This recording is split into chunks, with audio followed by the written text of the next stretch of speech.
It's actually quite simple to store data in DNA, as crazy as it sounds. Nature's actually been doing it for billions of years. And so actually the easiest part of storing data in DNA is converting all of those zeros and ones. So these are called bits. They make up digital data. And that's how all of our data is stored. All of our YouTube videos, our Instagram posts, this video is stored as zeros and ones. And the way that we actually store data in DNA is we convert those zeros and ones to A, T, C, or G. So those are the letters, if you remember high school biology. Those are the letters that make up the DNA alphabet. And so we assign a 0, 0, 0, 0, 1, etc. So 2 bits per each letter in the DNA alphabet.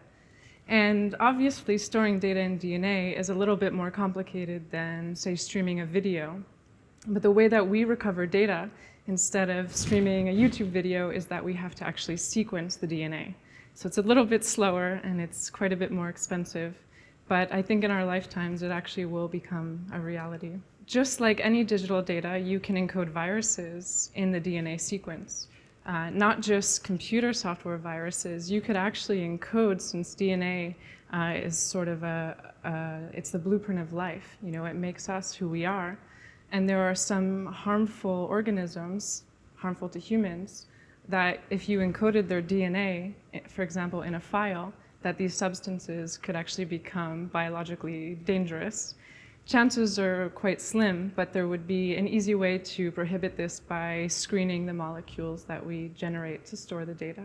So that's the beauty of DNA as a storage device. DNA has been around literally for billions of years.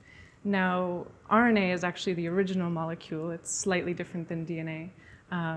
But there's very little chance that DNA will become obsolete. So really, as long as humans are around, DNA will never be obsolete, which makes it really the ideal storage medium.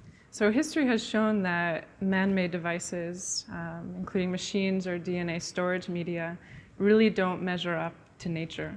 No man-made device has really stood the test of time or is able to store the same amount of data as DNA.